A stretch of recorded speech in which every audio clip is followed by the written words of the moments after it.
Welcome to the Fright Lab. I'm Lucas Yoakum. And with me tonight is Joe Wren, who would never willingly expose his audience to a dangerous piece of film.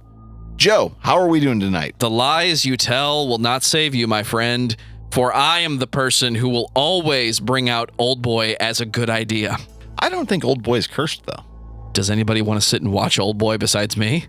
Not the remake. Okay, never fair. the remake. Okay, fair. All right, so more importantly, what about the gruesome people?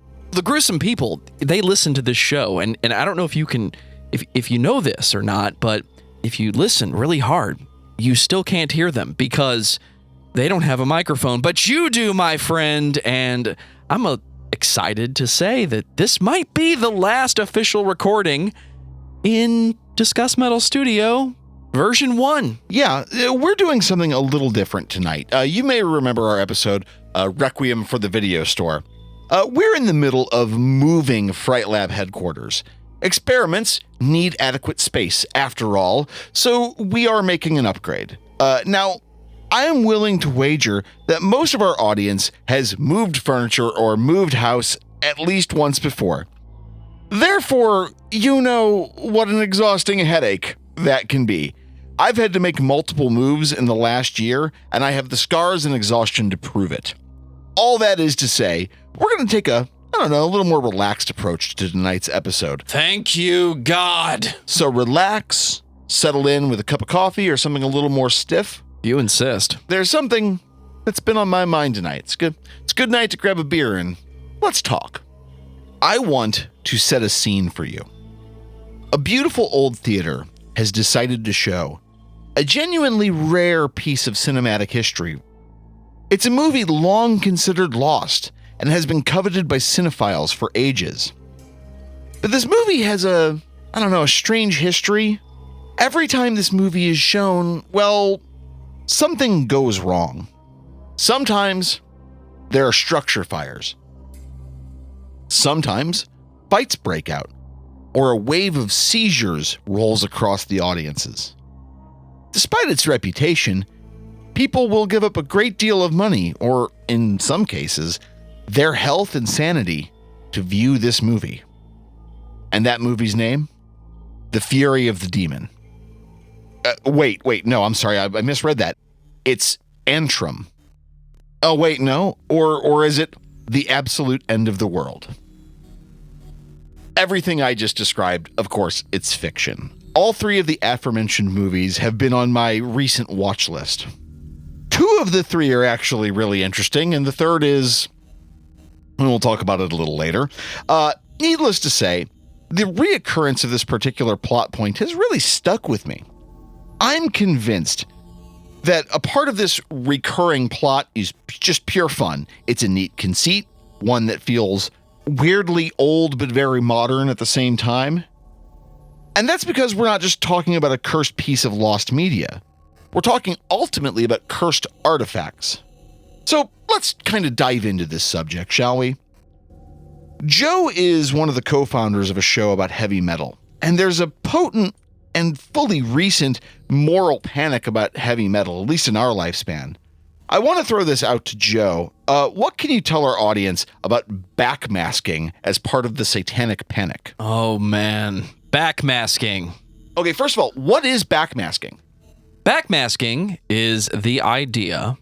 Where this started, I'm slightly out of touch to tell you from a historical perspective when this began. But I remember it in the 90s being one of the pieces of the Satanic Panic, where everyone said if you play the record backwards, it was some type of declaration of authority or submission to Satan, I would say. And that was apparently rubbing off on people that listen to the music the normal way. Because I don't know about you, Lucas, but when I watch my movies and I listen to my music, I just can't seem to not remember it backwards. You know, I heard someone say once that if you watch Jaws backwards, it's about a shark that throws up so many people they have to open a beach. But let's get real. Most people aren't watching Jaws that... I love that joke. I never get to tell it. It's so much fun. Well done, sir. I can't take credit for it. I saw that years ago online. I don't remember where it surfaced, but I will not take credit for it, but it's very funny. Right. Yeah, when you play something backwards, it sounds weird, and it can be used in a lot of music. Think about the way some rhythms that like the Butthole Surfers use sounds weird and bizarre. It's not that you've just taken 2 tabs of acid, which if you're listening to the Butthole Surfers, there's a non-zero chance you've just done that. It's that they're intentionally playing with tempo and they're playing stuff backwards. The idea of backmasking was that you could play a statement backwards. We'll say, God is dead. You could record God is dead, play it backwards within the background of a song, and for some reason, presumably Satan, it's going to rub off on the listener. And they're going to think, oh, God is actually dead, and I should listen to Ozzy Osbourne. Okay, so for those of you who remember the 80s and 90s, Ozzy Osbourne was at the time what you might describe as a drunk and didn't sober up until, the early 90s and get his life on track. So as he once said in an interview, I can barely conjure myself out of bed in the morning, let alone conjure the devil. And yet there are people who claimed if you played certain Ozzy songs backwards, like I think it was Suicide Solution, that if you played it backwards, you'd get the message, do it. Which presumably means shoot yourself. But whatever. It was tried in court. It never really went anywhere. But people really believed in backmasking. Ozzy Osbourne, Judas Priest, all of the classics got accused of this at some point. Any harm, any death, any self-solutioning, if that's what you want to call it. Yeah. There's nothing good about that. And I have a very hard time reviewing some of those classic court cases, not just about backmasking, but about heavy metal being the reason people do bad things, and taking any minute of the accusations seriously. Nobody listened to a record and then decided to do something. Every single person that has ever done something, there's another reason for it.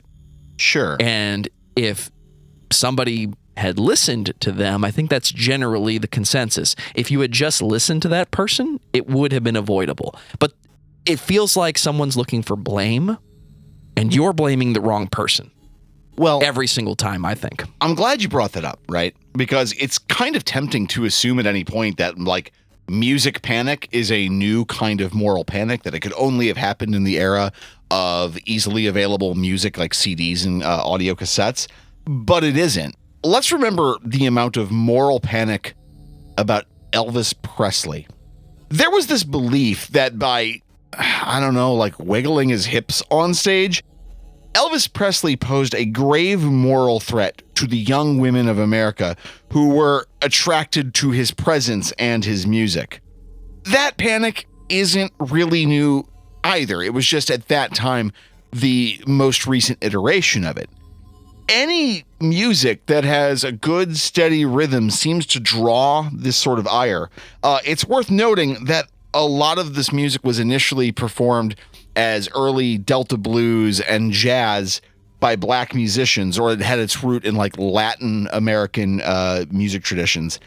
In short, some of this panic was racist, but there was also like sex panic going on there too.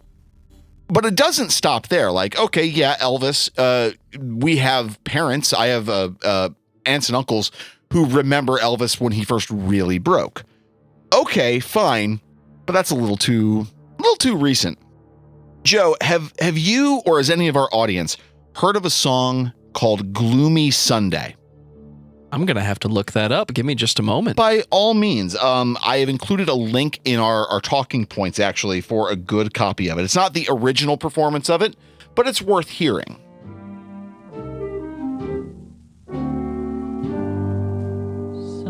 Sunday is gloomy. Ah, Billie Holiday. Hours are slumberless.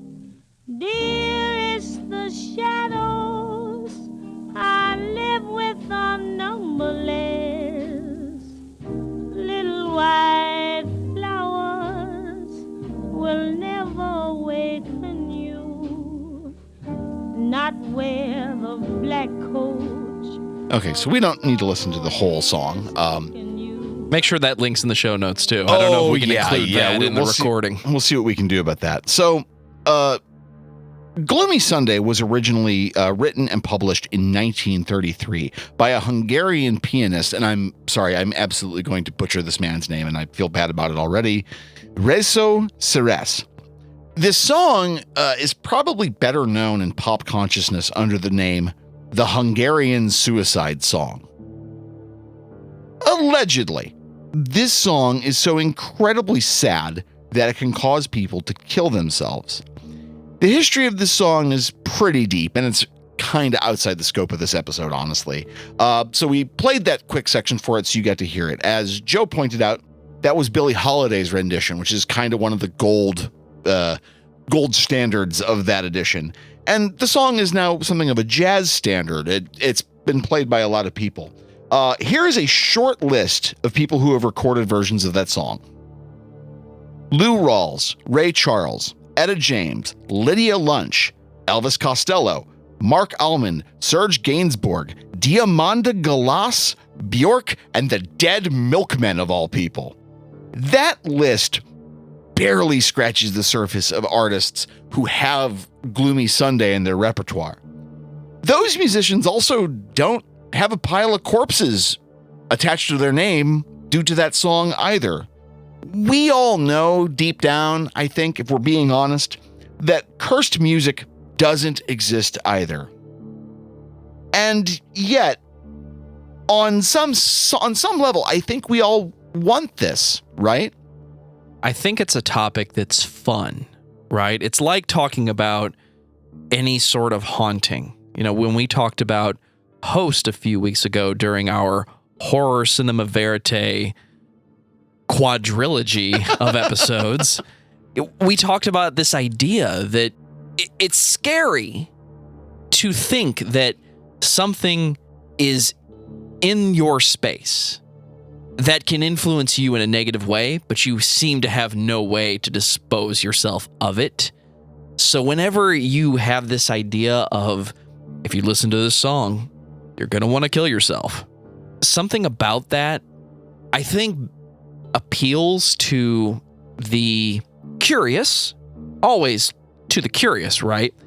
But as an idea, this is a cursed piece of media. This is dangerous. And I'm going to play something for you in a moment that I think this is the best visual. This is an extra from the film The Conjuring. Oh, yeah. Are you familiar with Annabelle? The real Annabelle. Yeah, okay, so let me explain not only for the audience what the hell we're talking about if you're unaware, but also kind of my stance on it, right? Okay, so allegedly a pair, Ed and Lorraine Warren, aka the Warrens, were a pair of, Ghostbusters, for lack of a better term. They have a reputation, largely due to modern pop culture, about being kind of the real deal Ghostbusters. Well, the reality of Ed and Lorraine Warren is they were kind of fucking grifters, actually. That seems to be the common thread, is that they show up at, like, the Amityville Horror. They show up for Annabelle the doll, which, by the way, all of the Conjuring movies that have Annabelle the doll, it's not a big spooky doll. It's a little Orphan Annie doll. It's actually kind of cute in a way. I digress. There's a general assumption that the Warrens and their Museum of the Supernatural, I guess is what they call it, that there really is some true stories to their ghost hunting and all of that. But Joe has pulled up the trailer, or not the trailer, but a featurette from the film featuring a very late in her life Lorraine Warren. She recently passed away, I think, in the last few years. She made a lot of appearances on all of those ghost hunting shows that we talked about a few weeks ago. Yeah. I want you to listen to what she has to say about the real Annabelle. Okay. Right here is a conjuring mirror. Everything and anything in here we have investigated. Don't ever touch anything. And if you do, let me know. This is the worst thing in here. Is that doll. I'm not gonna stare at it though. So you can take the picture, but I'm not gonna stare at it because that has done bad harm on a lot of people. You have to conjure the spirits in order to get them. You know, you're not going to get them by just walking around here. And that's the one that's sort of depicted a little bit in this movie, correct? Yes, it is. Yeah. That's the Annabelle doll. Yes. Let me ask you, would the Conjuring films or anything with Annabelle in it, would they be better films? Would they be more or less scary? Insert the list of questions. If they had used the actual doll's visage and not the completely distorted, we want this thing to make you feel The Exorcist when you look at it, would it be more or less scary? Or would it be a better film? Okay, so I kind of feel like most of our long-term fans know that I'm a little loath to talk about my personal life, just because it's not tremendously important to what we're doing here, I don't think. But it's kind of worth noting, I think, like most people, and most people kind of my age group, I'm in my 40s, most of us have memories, at least in part, of either relatives or people we knew at some point in our life, typically older folk, who had creepy ass dolls, right? I can think of a couple of relatives off the top of my head who I spent a lot of time with as a child, who had either creepy ceramic dolls or weird sewn together dolls from their childhood, or something they made as kind of a tchotchke of their own. And I think people, maybe it's an uncanny valley thing, but we're afraid of that stuff, right? Partially because it's a little too uncanny when it's done correctly, but partially because sometimes creepy shit's just creepy shit, right? We just got done talking a lot about The Thing in our previous episode. And I always go back to that article put out by The Onion many years ago that what a movie scares you says about your fears. And when you're afraid of The Thing, sometimes you're just afraid of freaky shit. Let's get real. Dolls are sometimes just creepy as shit. But I don't think anyone would look at a Raggedy Ann. I'm sorry, it wasn't Little Orphan Annie, a Raggedy Ann doll. I don't think anyone's going to look at a Raggedy Ann doll and think immediately, oh, that's creepy, that's unsettling. But there is this part of me, and maybe this is just because I'm kind of a bad person at the bottom of it all, who thinks that the child's doll causing all of these brutal cinematic deaths is actually a little more perverse and a little more upsetting than the Annabelle doll, which is kind of stylized to be uber creepy. And don't get me wrong, like, as far as an iconic movie horror thing goes, the Annabelle doll of those films, it ticks the boxes, right? Like, it's scary looking, it's anthropomorphic, there's a vague menace about it.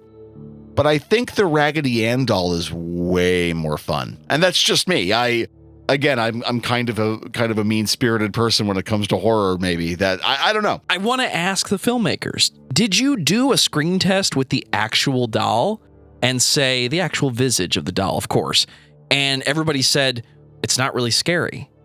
Oh, we got to make a creepy looking doll. But I bring up that example because here is someone, if you want to look at this from a scientific perspective, here is someone who truly believes she has a room of her house. Are you talking about Lorraine Warren? I am talking about Lorraine Warren. Okay. Who truly believes she has a room of her house that is full of cursed objects. How she talks about that matters in the discussion. Okay. Because it's not about, is this truly a dangerous thing? It's gotten to a point, whether if we have to work our way backwards, of course, right? It's stories. Then before that, it was incidents. It was an investigation. There was something that happened that led her and her husband and everyone that interacts with her to retell this story about this truly cursed item. Do you want to open the door and let it out and see what happens? So I'm not interested. Man, there is this part of me that thinks that we kind of have to meet reality halfway, right? Like, we all share a terra firma. We're all in the same world. There are hard rules of physics that govern how things go. If I slip off of the chair I'm sitting in right now, for whatever reason, ragdoll physics suddenly takes over. I slip out of this chair and hit my head. Sir. Right? Put that in your head is all I'm going to say. If I slip out of this chair, I fall off this stool and I hit my head, there's going to be problems, maybe a concussion or worse. We all share the hard rules of physical objective reality. We all share an objective universe, right? But here's the thing. How you deal with that objective universe is purely subjective, right? You're all stuck in your own heads and we're all sharing the same world on some level. But the truth of the matter is we're not. You know, we sit and we talk about, well, all of us inhabit the same world with the same physics. And that's true. But none of us are inhabiting the same headspace. I want to say, oh God, was it Heidegger? I can't remember the philosopher who said it, but had said that if you could communicate telepathically with a lion, anything they said to you would be utterly unintelligible. Not because your telepathy is faulty, but because you and the lion inhabit utterly separate worlds. And as such, there would be no there'd be no way for you to be able to communicate across that line. I like this. It's like the Dabus in Planescape, right? They just communicate in symbols, or at least that's our perception or our character's perception. I have no idea what you're talking about, but because I believe that this is a good episode, I'm going to go, yeah, absolutely. But yeah, I think there's an interesting thing there, right? Like, clearly, one of two things is happening with Lorraine Warren in that video. She is either committed to a long-term bit that she actually doesn't believe, but she's committed to the story because it's paid her bills for a while, and she's willing to stick with it because it's paid her bills, and it then got popular. Or she's a true believer. And I don't know that either is true. I don't know which is the fact. Maybe it's kind of somewhere in between the two. I don't know. But I think we kind of meet reality halfway. I think someone who has literally no belief in the power of Annabelle the doll could walk in and just smash their face against the glass and nothing might happen to them. But then again, I've never had anyone use a cursed puppet on me before that I'm aware of anyway. And if you have, in fact, attempted to place a curse on me, reach out to us at the Frightland Pub. Reach out to us at thefrightlandpodcast@gmail.com. That is the worst call to action I've ever written into any script. I might explain a lot. You know, it would explain how you and I are friends. Depending on the timing, right? Yeah. Okay, so cursed objects. Maybe they're real, maybe they're not. I don't know. What about video games? Okay. It's pretty hard to ignore the power of video games as a lasting cultural force. Despite many early prognostications, most people felt that games like Pong were never going to be more than a brief diversion. But I'm willing to wager there's a fairly sizable portion of our audience who cried during Final Fantasy VII when Aeris is killed. Whoa! Spoilers for the ending of Disc 1 of a 30-year-old game. You're right. Okay, so video game that they recently remade into an action game, which you know, no one ever talks about that game. I wonder why that is. Yep, anyway, I'm with you on that one. Video games kind of run the gamut in terms of like subject matter and genre, right? Many of us, myself included, have played horror-themed games, and I'm willing to wager a shiny American nickel that many of us have at least one Call of Duty section in our saved files. And if we're right to believe the moral panics of our time, rather like the musical panic we were talking about earlier, many of us, because we've played Call of Duty, are at risk of becoming mass shooters, right? No. Come on. No. Yeah, exactly. It's a game. We all know better than that. But I want you to take a second and open up your mind real wide, all right? What if there was a video game that could absolutely destroy you? Almost as if it were a cursed video game. Silent Hill? No. That game is called Polybius. Oh, come on. Oh, yeah, baby. We're talking Polybius. Okay, so I know some of you are going, okay, Lucas, what the hell are you talking about this time? Okay, so it's basically understood that the whole Polybius thing is a myth, an urban myth, but kind of a persistent urban myth. I'm going to give you a rough overview of the story as it's typically told. A video game cabinet pops up in the 80s in the Pacific Northwest, somewhere around Seattle or Portland. And this cabinet is for a game called Polybius. Now, stories about Polybius as a game vary. Like, what type of game was it? It's typically assumed to be an early shooter, kind of a spaceship kind of game.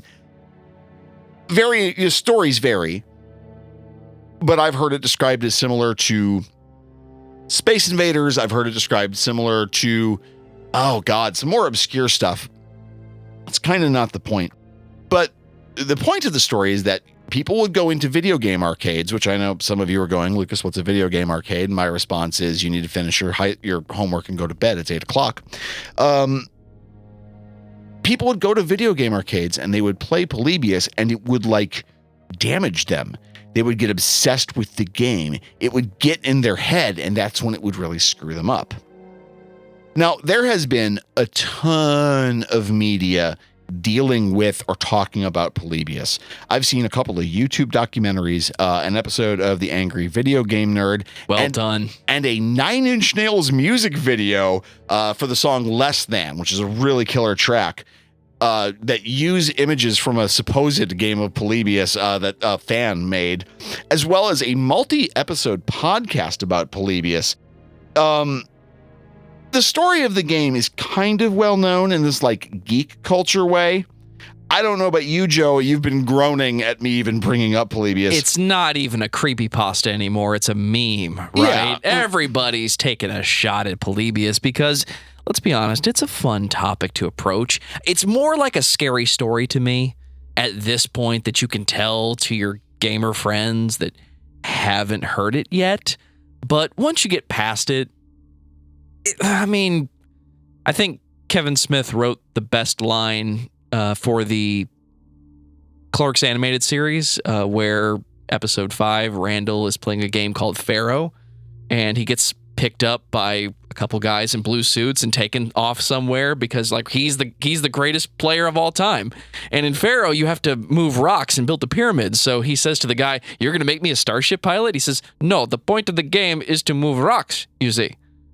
So the whole point of this game was, the part you didn't tell at least was it mysteriously disappeared, right? Some men in black showed up and took it as a research thing.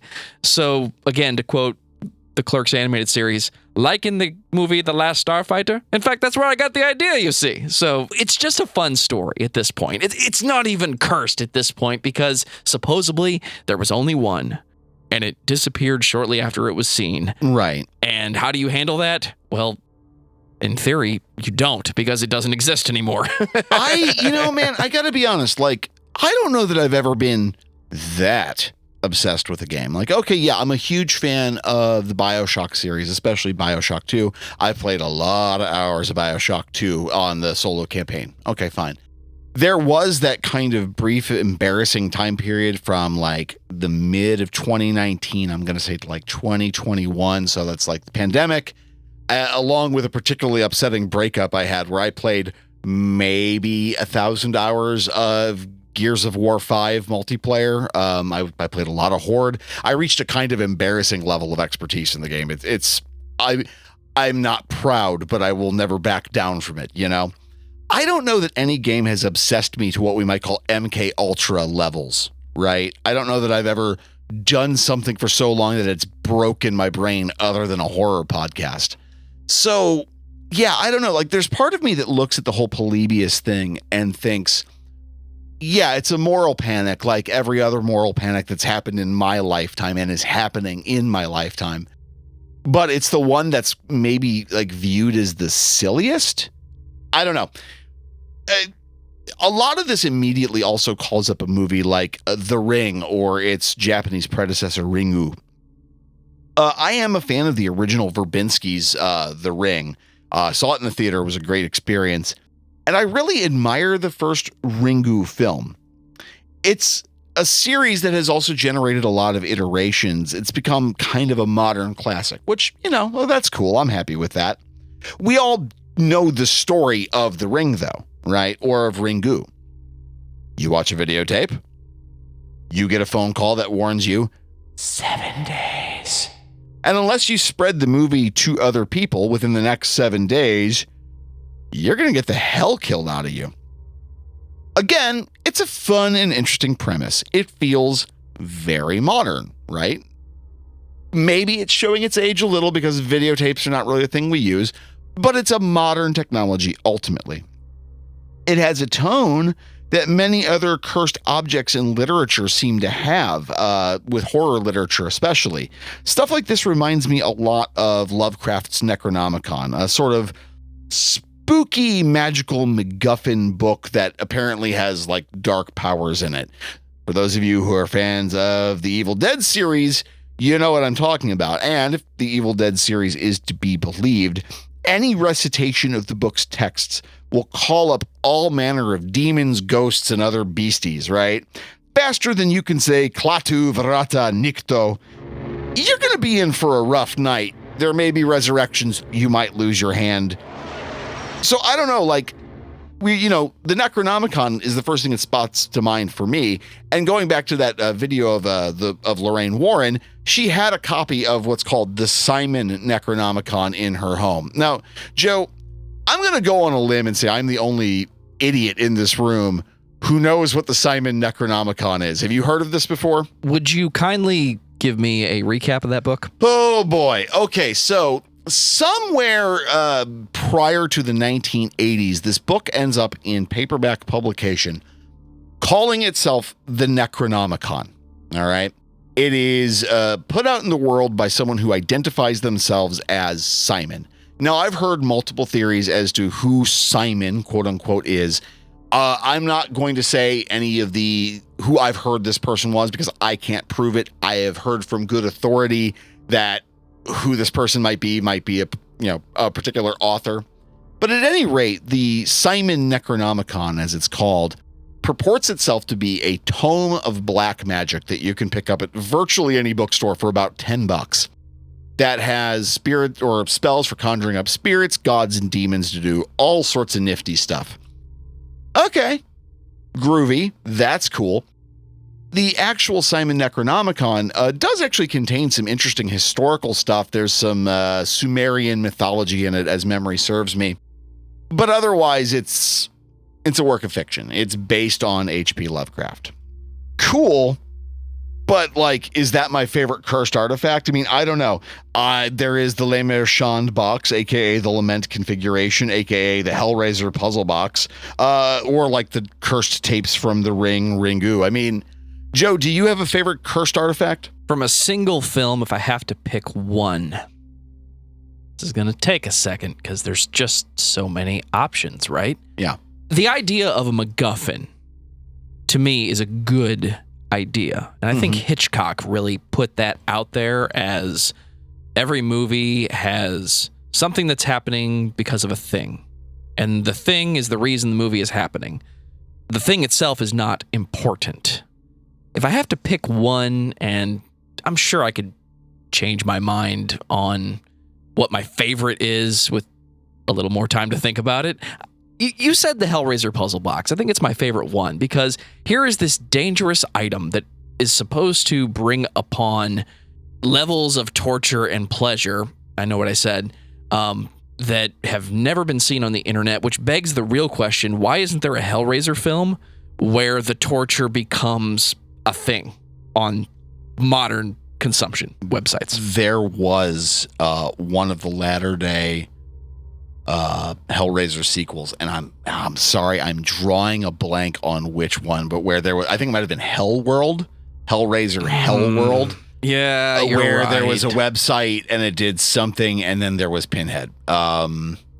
Yeah, because Pinhead, right? That's the only reason. I mean, long story short, you have a script, you don't know what to do with it, add a Cenobite, bingo. It was a Hellraiser movie this whole time. Ha. Honestly, do you want to know what one of my favorite cursed artifacts in film is? Let's hear it. The briefcase from Pulp Fiction.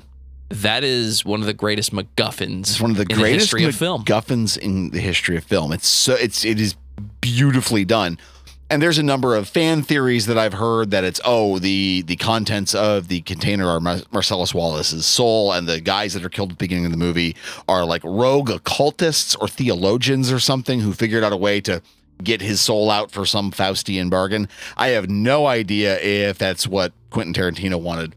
But I love it because everyone who comes in contact with the briefcase who doesn't immediately renounce it and return it ends up dying or wildly transformed. It's kind of a neat fan read. It's nice headcanon for that movie. I never bought into that one. I don't buy into it either, but I love the idea of it.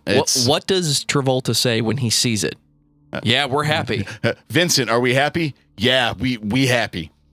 Marcellus Wallace is not a good person.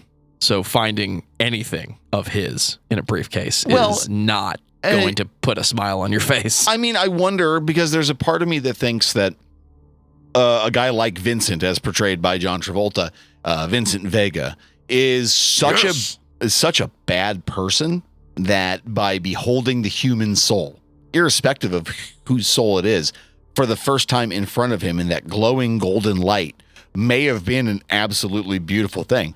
He ends up dead, I think, a day and a half later in the timeline of the film. He gets shot. So, yeah, it's a fun theory. And again, spoilers for Pulp Fiction. I'm sorry, I'm just spoiling all sorts of old stuff today. Grandpa Lucas apparently has more stories to tell. So, in the beginning of the episode, I brought up 3 movies. Fury of the Demon, Cigarette Burns, and Antrum. I love movies like The Fury of the Demon and Cigarette Burns. Antrum, that's kind of another story. It has the DNA of a decent movie in it, but it's kind of missing a point. Without spoiling these movies, because it kind of relates to everything we've been talking about, this is going to require some circular explanations. Okay, so I have never seen a movie that I think could destroy me. I've seen some movies that had a hard emotional hit on me. I've seen movies that were definitely scary, but a movie that destroys you, probably not. It's all, again, part of that fictional conceit.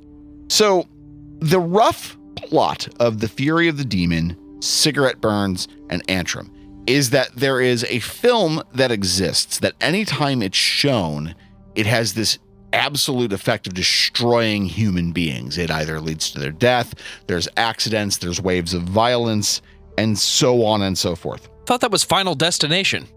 I don't know. I mean, I don't know that too many people died in like hideous car wrecks after seeing Final Destination. I imagine like law of averages, a bunch of people got in car accidents after seeing it in the theater, but that's just because millions of people saw it in the theater, right?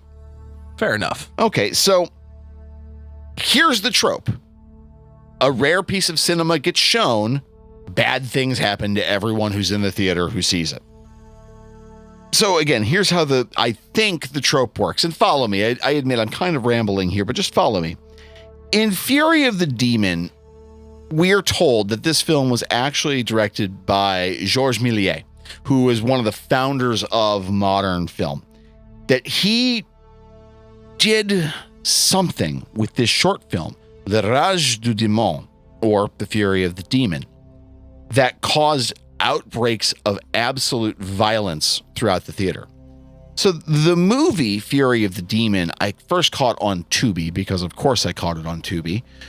It's a short film. It's about an hour, and it deals with the story of Le Rage du Démon in a mockumentary way. It is not a real film. It does not exist. Georges Méliès, as best as we can tell, never made a movie that actually caused outbreaks of violence. But the premise is such that he was involved with spiritualists or something, and that causes the film to cause these terrible things to happen. Okay, fine. Well, then there is Cigarette Burns, which is typically called John Carpenter's Cigarette Burns. It's part of the Masters of Horror series. I've heard Cigarette Burns described as the 4th unofficial part of the unofficial Apocalypse trilogy. See our previous episode on the Apocalypse trilogy to get further details on that if this is for some reason your first episode.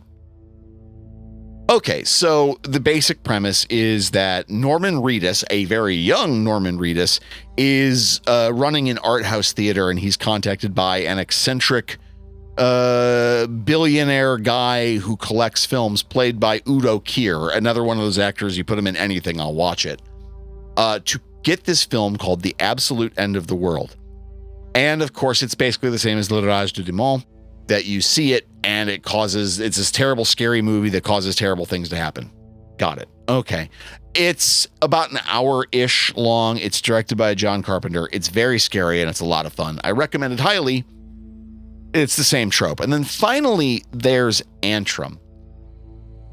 Oh, man. God, I want to like Antrum. I really do, because it's built up in the first 10 or 15 minutes in such a way that it repeats the same story as the Fury of the Demon and Cigarette Burns. A film was made. It came out allegedly in the 1960s or 1970s, where you watch it, terrible things happen to you. But what Antrum then does is it tells you, oh, the film has been found. It's called Antrum, which I think means entrance or doorway. And so they proceed to show you the film that's allegedly supposed to have all this crazy stuff happen in it. And there's a lot of fun moments in Antrum, but it's kind of clumsy in a way. And it's supposed to be in the 1970s, and it just never looks the part. It never feels real.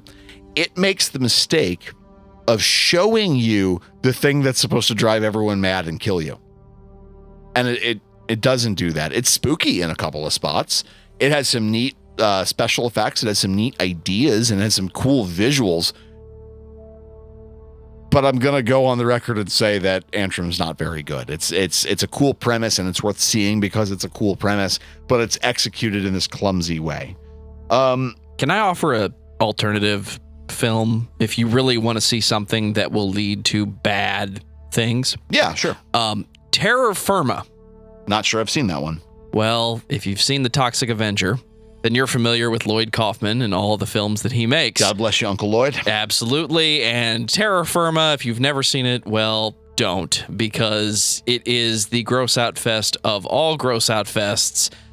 May or may not exceed Brain Dead in the body count of fluids. Ooh, that's so there's sounds very wet. Absolutely. There's a film that when you watch it, you're not going to feel good. It's going to feel like a bad decision, and you may make more bad decisions with the rest of your day, but that's not a horror film. And that's something that I was saving till the end. We talk about scary things leading to other scary things. And if you do this thing or listen to this thing, nobody ever talks about Lloyd Kaufman's films and says, if you watch that, you're going to become a deviant of some type. I'm not sure which one, but I can find one in my book. Most of the people who've seen Sergeant Kabuki Man NYPD do end up pretty weird, but I wonder if that's kind of a chicken and egg scenario. Absolutely. You know? Which came first? The answer is the person who wrote the check. Well, maybe. So I said that I have a theory about this trope, and I feel like we've kind of rambled because now we're talking Sergeant Kabuki Man. Sergeant Kabuki Man's Lonely Hearts Club Band. Can we do that? No, we can't. I want to. Okay, so my theory, and it comes from, in part, the film Fury of the Demon. One of the commenters, who's supposed to be like a film critic, makes this interesting point that films actually are kind of magical, right? He argues that a series of moving images with audio that's recorded on the set with music can cause people to feel things that they otherwise wouldn't. It's like watching a hallucination, I think. And as such, film, and to the same extent maybe music or photography or really any art, can be a powerful form of evocation. It can act like magic. It blends art and technology and causes you to have feelings that you never had before. Think about a really good book. Any good book. Doesn't matter. It doesn't have to be horror. Think of any good book. You're willing to sit and read words on a page and then hallucinate wildly while you're reading it because it's so beautiful and it evokes so many images. Now, here's the thing though, right? I've made my opinion explicitly clear about how I feel about things like video games turning people into mass shooters or backmasking in music. It's nonsense. It's not real. There's no science to back it up.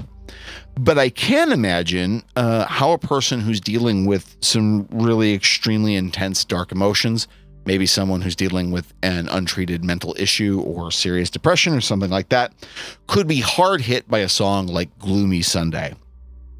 But I've listened to a song that I consider equally depressing, Hurt, as written by Nine Inch Nails and also performed by Johnny Cash. Incredibly heartbreaking songs, really, really beautiful and distressing in equal measure. But neither of those songs, in the many times I've heard them, have led me to attempt self-immolation.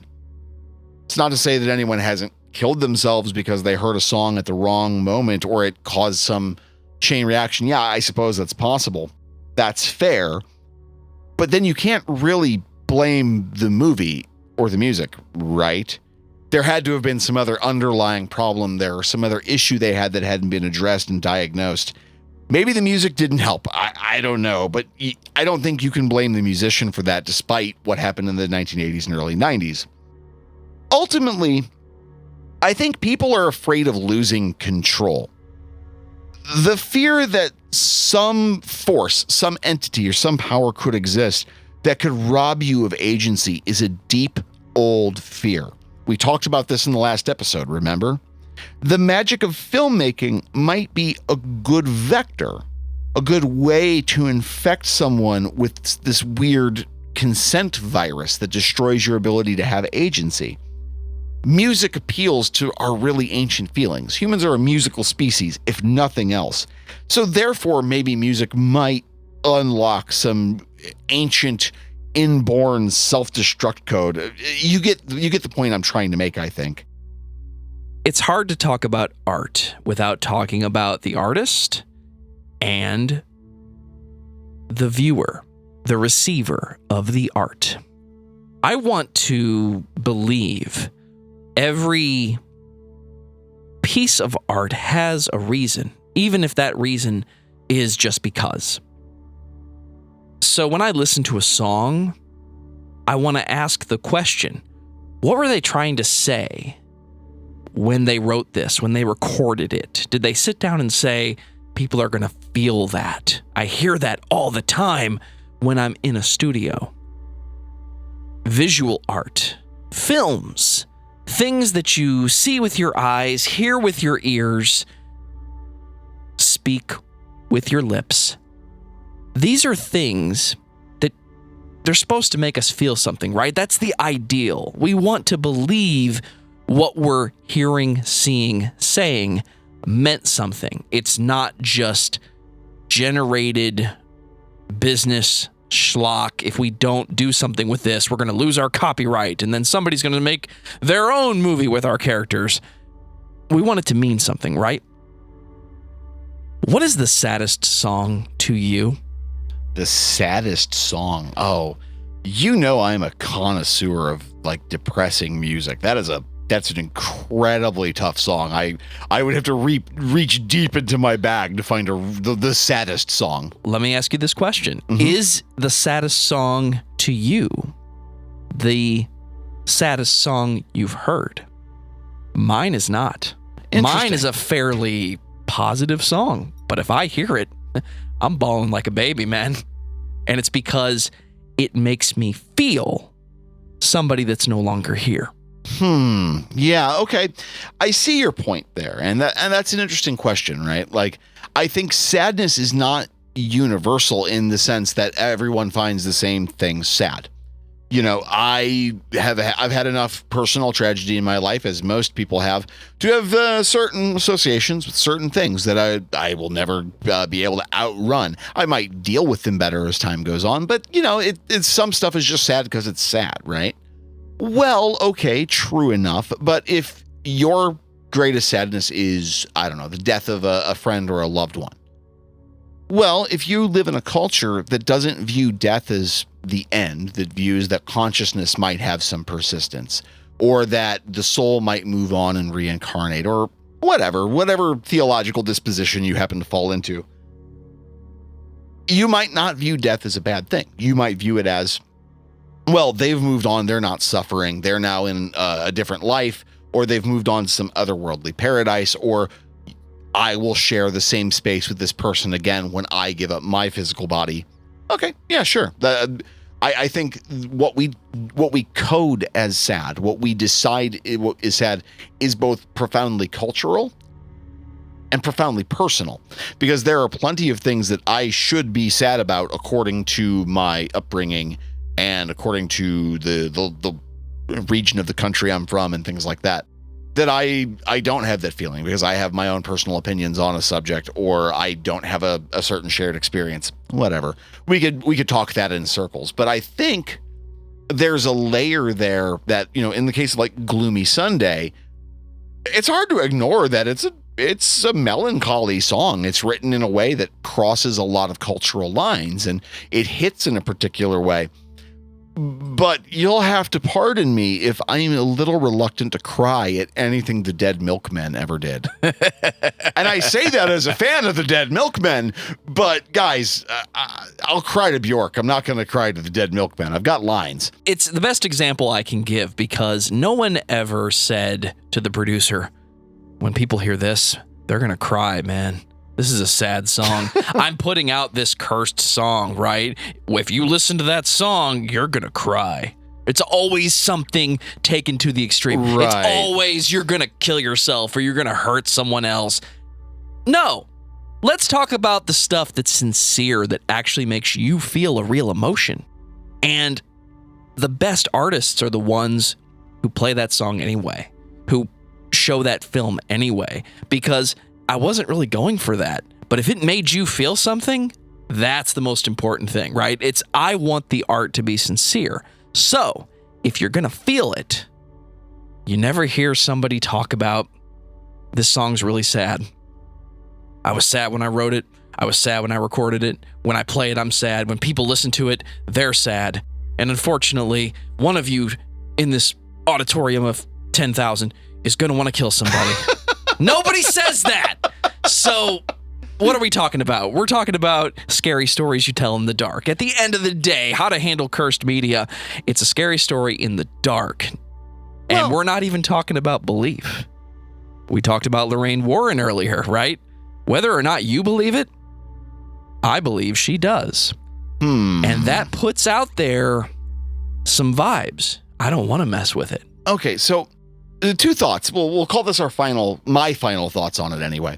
So one, talking about music that is really, really sad. I've seen Nine Inch Nails, I think 2 or 3 times live. I've seen a lot of live shows, so I'm kind of, I can't remember all of the ones I've seen. But at least the 2 times that I can recall, Reznor has ended the set with Hurt.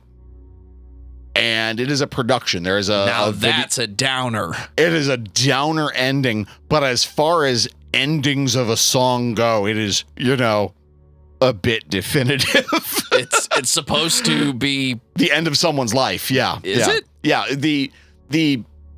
If you listen to okay, God, I'm going to sound like such a dork. I will find a way. Well, if you listen to the entirety of the Downward Spiral as an album, the track right before it, the Downward Spiral, the only lyrics are, and you'll have to pardon me if I'm butchering them, and this is going to show you the type of music dork I am. If memory serves me correctly, the end lyrics to the song The Downward Spiral is, he couldn't believe how easy it was to put the gun against his face. Bang. So much blood for such a tiny little hole. Problems have solutions, though. A lifetime of fucking things up and fixed in one determined flash. Everything is blue inside my head. A hazy shade of mushroom blow spilling from my skull, or something like that. I don't remember it fully here and now. But I've seen Nine Inch Nails live twice, and they close it with that song, with Hurt. And it's a great way to end a show. And it's a bummer of a song, but it's a great way to end a show. And it works. And here I am, not a ghost, recording a podcast. I have never killed myself at the end of Hurt. Okay, got it. Good. I always think back to the comedian Bill Hicks, who cracked the joke once about the whole satanic panic. He hit the nail on the head. He said, what musician who is making millions of dollars performing songs wants to kill his audience? Who is sitting in the recording room going, Nigel, come here. Open your mind real wide. What if we kill the blooming audience?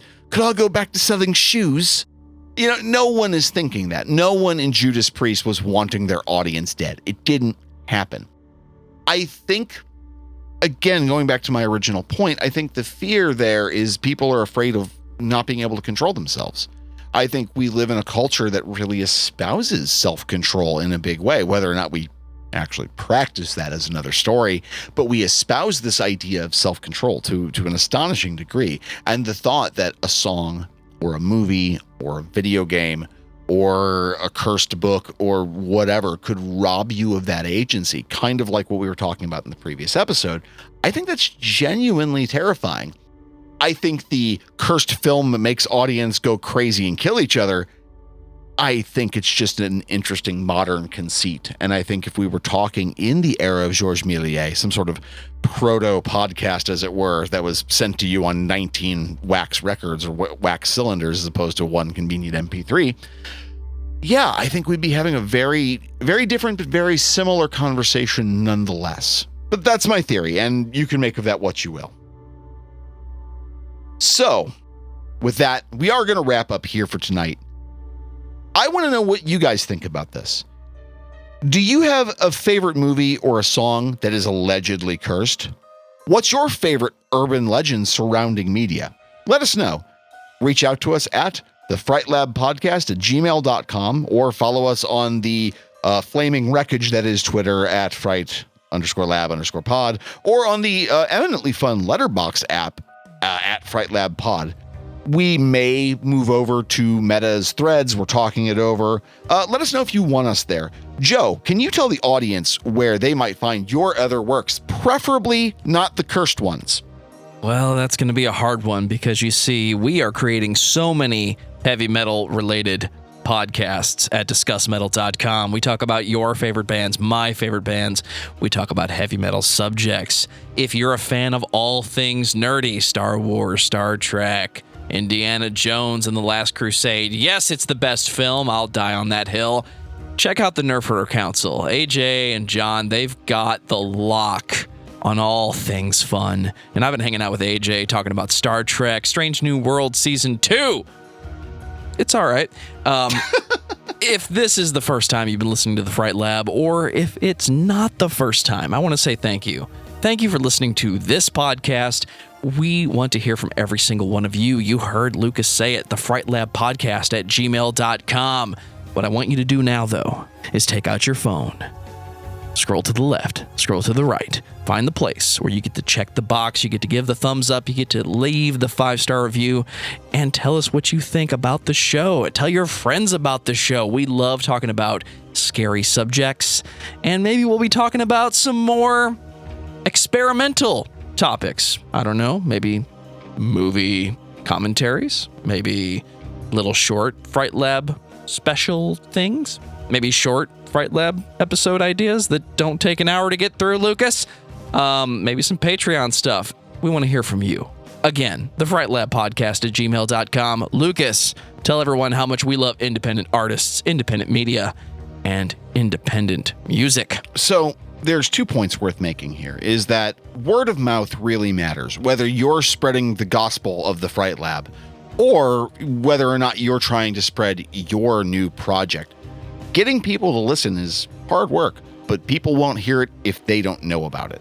So we understand, and we want to take part in that. We are big believers in a DIY ethos, and we believe in spreading the word. So if you have a horror-related project, be that music, be that art, be that a horror podcast of your own, we want to know about it, and we want to help spread the word. As I say, with virtually every episode now, if you want to get there fast, you go there by yourself. But if you want to get there safe, you go with the team. And we're trying to assemble that team here at the Fright Lab. But in the meantime, the Fright Lab is written and researched by me, Lucas Yoakum. Joe Wren is our producer and fearless co-host. I can mostly guarantee that he probably didn't put any subliminal messages in this episode, but we'll see what happens in the edit. We appreciate every single one of you, and we will talk to you very soon.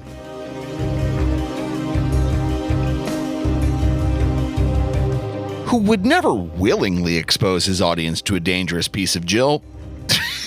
A dangerous piece of Jill. Hi. Have you met my cousin? Her name's Jill. Let me try that again. Oh, yeah? What else? We'll save this for an outtake. We have a studio dog named Sky who decided to comment when Joe said it's hard to talk about art, and Sky went, "Oh." It was really adorable. I'm not Isn't going it? to lie. It's a joke for you and I because you and I we're both cynical, and we both love music, and we both love media.